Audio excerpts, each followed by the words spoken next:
Welcome back to ఇది నిజం.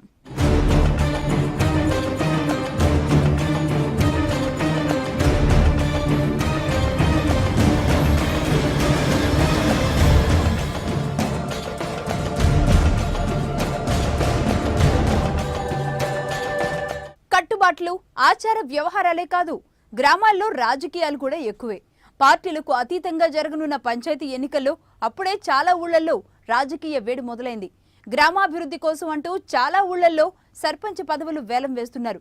ఏకగ్రీవం పేరుతో పదవుల అమ్మకం జరుగుతోంది. ఊరి బాగు కోసమే అని జనం అంటున్నా ఇది చట్ట విరుద్ధమన్నది పలువురి వాదన. ఊరు డెవలప్మెంట్ కి బొడ్రాయి ధ్వజస్తంభం ఇట్లాంటి కార్యక్రమాల అభివృద్ధి లేదని కమిటీ చేశారు. పార్టీలు ఉన్నాయి, అందరు కలిసి ఇది చేశారు. ఎవరు ఎక్కువ ఇది చేస్తే వాళ్ళకి ఇస్తారని అనుకున్నాను. ఏకంగా 8,20,20,000కు సర్పంచ్ పదవి అమ్మేసుకున్న ఖమ్మం జిల్లా కూసుమంచి మండలం తురకగూడెంకు చెందిన ఓ గ్రామస్తుడి మాట ఇది. ఇతను ఆ గ్రామ మాజీ సర్పంచ్. తన హయాంలో ఊరికి ఏమీ చేయలేకపోయానని ఇప్పుడు పదవీ వేలం ద్వారా వచ్చే 8,20,000 ఊళ్ళో ఆలయాలు, కళ్యాణ మండపం, ధ్వజస్తంభంతో పాటు బొడ్రాయి నిర్మాణానికి వినియోగిస్తామని తురకగూడెం మాజీ సర్పంచ్ చెబుతున్నాడు.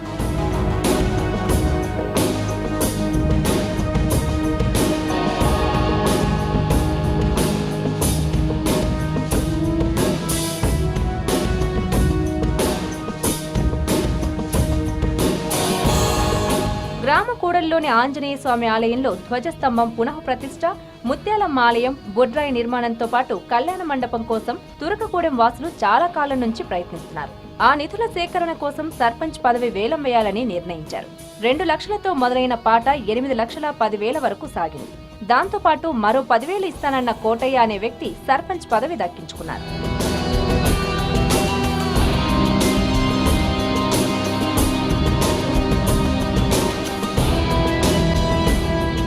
మా దగ్గర ఈ రామాలయం, ఆంజనేయ స్వామి దేవాలయం కోసం ఈ డెవలప్మెంట్, ధ్వజస్తంభం, బొడ్రాయి, ముత్యాలమ్మ గుడి వీటన్నిటి కోసం ఖర్చు కావాలంటే కొన్ని అమౌంట్ కావాలని మేము పార్టీ వైజ్లో అన్ని పార్టీలు కలిసి కూడా మేము వేలం పెట్టినాం. వేలం అనేది ఎవరో ఒకరు పోటీకి వస్తారు చేయబట్టి ఆ పోటీని కూడా మేము ఒక్కరే నిశ్చయించుకోకుండా అందులో ఎవరైతే ఎక్కువ నెగ్గుతారో వాళ్ళ కోసమైనా ఉపయోగించినాం. అయితే దాంట్లో పుసులూరు కోటయ్య గారు అనే వ్యక్తి ముందుకు వచ్చారు, రైతు. ఆయనకే మేము ఒప్పచెప్పడం జరిగింది. అయితే ఇవంతా కూడా ఆంజనేయ స్వామి, రామాలయం, ఈ కళ్యాణ మండపం, ముత్యాలమ్మ గుడి, గజస్తంభం ఇలాంటి గ్రామ అభివృద్ధి కోసం జరగాలని మేము అన్నీ నిశ్చయించుకున్నాం. అయితే దీని మీద ఎవరు అడ్డం రాలేదు. అందరం కలిసి కూడా గ్రామం డెవలప్ కోసమే ప్రత్యామ్నాయంగా చేస్తున్నాం. అన్ని పార్టీలు ఒకటే అండి, ఏ పార్టీ అని లేవు. ఆ పార్టీలు ఈ పార్టీ అని లేదు. అందరం కలిసి డమ్కా వేయించి అన్ని వర్గాల నుంచి సామాజిక అంతా ఊళ్ళో వాళ్ళు మాట్లాడాక ఇదంతా జరిగిందండి. దీని గురించి మేము కేవలం గ్రామ అభివృద్ధి కోసమే ఈ పాట పడ్డాం. ₹1,00,000 కానీ స్టార్ట్ చేశారు. ₹1,00,000 కానించి 8,20,000 వరకు పోయింది. పాట 7 5 దాకా పాడేది. ఆ డబ్బులు వచ్చేసి ధ్వజస్తంభం వేయాలి, బొడ్రాయి వేయాలి, ముత్యాలమ్మ గుడి కట్టేయాలి, ఊళ్ళో ఈది లైట్లు వేయాలని అందరూ అన్నారు. కమిటీ ద్వారానే అయిపోయింది. కాగితం రాశారు, సైన్ చేశారు. అంతవరకు జరిగింది. అట్లా మంచిదేనే కదా ఇచ్చింది, ఈ నామినేషన్కి ఇచ్చింది. దానివల్లనే ఇక ఊళ్ళో అందరూ మంచిగా ఊరు బాగుపడాలి, ఊరు డెవలప్మెంట్ కావాలని చేశారు అందరు. కరీంనగర్ జిల్లా సిరిసిల్ల మండలం బస్వాపురంలోనూ ఇదే జరిగింది. సర్పంచ్తో సహా 8 మంది వార్డు సభ్యుల పదవులు వేలం వేశారు. అన్ని కుల సంఘాల ఆధ్వర్యంలో జరిగిన ఈ వేలంలో పొన్నం రవిగౌడ్ 4,15,000కు సర్పంచ్ పదవి దక్కించుకున్నాడు. ఊరి కోసమే ఇదంతా అంటున్నారు బస్వాపురం వాసులు.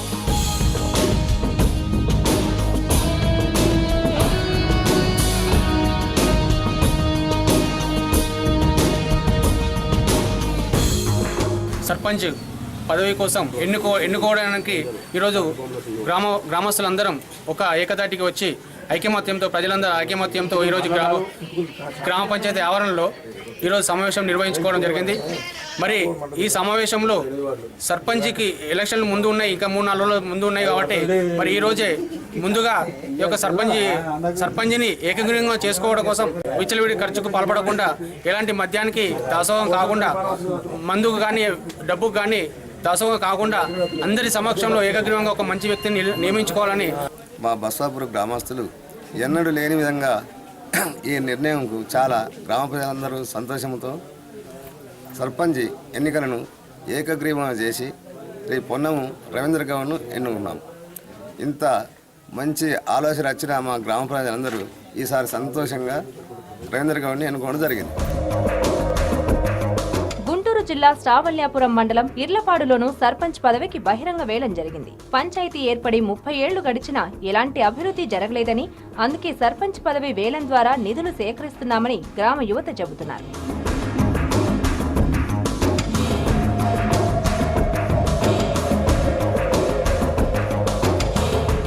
మాది 1982లో పంచాయతీ డివైడ్ జరిగింది. ఈ 30 సంవత్సరాల నుంచి మా ఊరు ఎటువంటి డెవలప్మెంట్ జరగలేదు.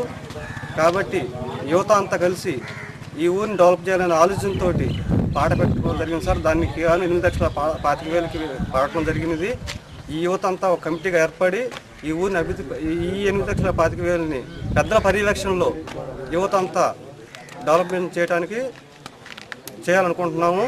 కాబట్టి మాకు ప్రభుత్వం కూడా సహాయ సహకారాలు అందించాలని మా ఊరి పెద్దల తరపున యువత తరపున మేము గ్రామ అభివృద్ధి కోసమై 10 మంది పెద్దలు మమ్మల్ని ఏకగ్రీవంగా ఎన్నుకున్నారు. కాబట్టి ఊరి అభివృద్ధి కోసం 8,25,000 విరాళంగా ఇచ్చాం. అందరికీ ఆ పెద్దలందరికీ మాకు ధన్యవాదాలు. అయితే ఈ తరహా పదవుల వేలం పాటలు ఏమాత్రం సరికాదన్న వాదనలు వినిపిస్తున్నాయి. ఏ ఉద్దేశంతో ఇలా చేసినా అది చట్ట విరుద్ధమని, ప్రజాస్వామ్య వ్యవస్థలో ఎన్నికలు కీలకమని అటు ఎన్నికల సంఘం ఇటు లోక్ సత్తా తేల్చి చెబుతున్నాయి. గ్రామంకి ఒక 20 లక్షలు 10 లక్షలు మేము గుడికో బడికో లేదా ఇంకో దానికి ఇస్తామని చెప్పి ఇక మిగతా 5 ఏళ్ళు అక్కడ ప్రజాస్వామ్యబద్ధంగా ఎన్నిక జరగకుండా, మంచి వాళ్ళు ఎవరు పోటీ పడకుండా వీళ్ళు ఇష్టరాజ్యంగా దోచుకోవడానికి జరుగుతున్నటువంటి సెటిల్మెంట్లు.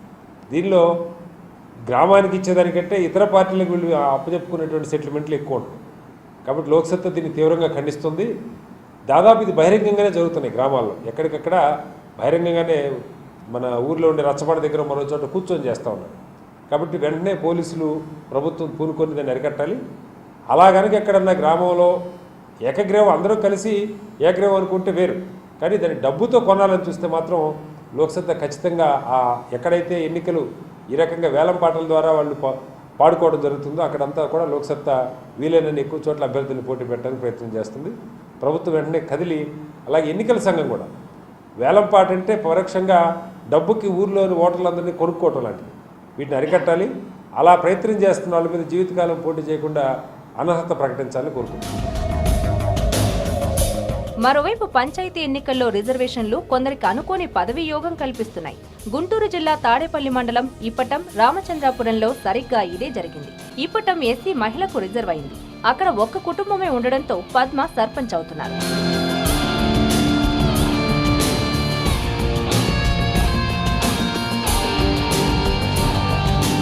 రామచంద్రాపురం కూడా ఎస్సీ మహిళకు రిజర్వ్ చేశారు.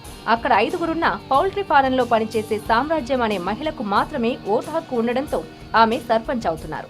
2 మహిళలను అన్ని ప్రధాన పార్టీలు ఆకర్షించే ప్రయత్నం చేస్తున్నాయి. అసలు కళ్ళలో కూడా ఊహించుకోలేదు. ఇట్లా రాజకీయంలోకి వస్తాము, ఈ విధంగా చేస్తామన్న ఆలోచన మాకు లేదు, అసలు ఊహించుకోలేదు కూడా. ఇట్లా జరగటంలో సంతోషంగా మాకుంది. ఇట్లా ఎస్సీ మహిళగా నేను ఒక్కదాన్ని గ్రామంలో ఉన్నాను కాబట్టి నాకు ఒక్కదానికి ఇది దక్కింది కాబట్టి నాకు చాలా సంతోషంగా ఉంది. అందరితో మంచిగా ఉండాలి, మాకు సాయశక్తులుగా మంచి పని చెయ్యాలని మా ఆలోచన. గ్రామ అభివృద్ధి చెయ్యాలని, గ్రామానికి ఏది అవసరమో ఏంటో కొంచెం తెలుసుకుని అట్లా చెయ్యాలని, ప్రతి ఒక్కరిని కూడా ఒకే భావం కలిగి చూడాలని మా ఆలోచన అండి. 16 సంవత్సరాల నుంచి మేము ఎప్పుడు కూడా అనుకోలేదండి. కోళ్ళపాలలో పని చేసుకుంటా ఉంటున్నాము. మేము ఇట్లా ఓటు హక్కు ఉంటే చాలని ఓటు హక్కు కోసమే ఇట్లా పెట్టుకున్నాం సార్. అది అనుకోకుండా ప్రెసిడెంట్కే వచ్చింది సార్. అనుకోకుండా అట్లా వచ్చినందుకు మమ్మల్ని ఇక్కడ ఒక్క కుటుంబం ఉంటే ఇక్కడ మరి గవర్నమెంట్ మరి ఇట్లా ఇచ్చినందుకు కూడా ఇక్కడ మేము సంతోషిస్తున్నాం సార్.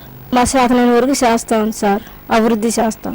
ఇలా స్థానిక సంస్థల పోరు ప్రారంభంతోనే ఎన్నో విశేషాలు చోటు చేసుకుంటున్నాయి.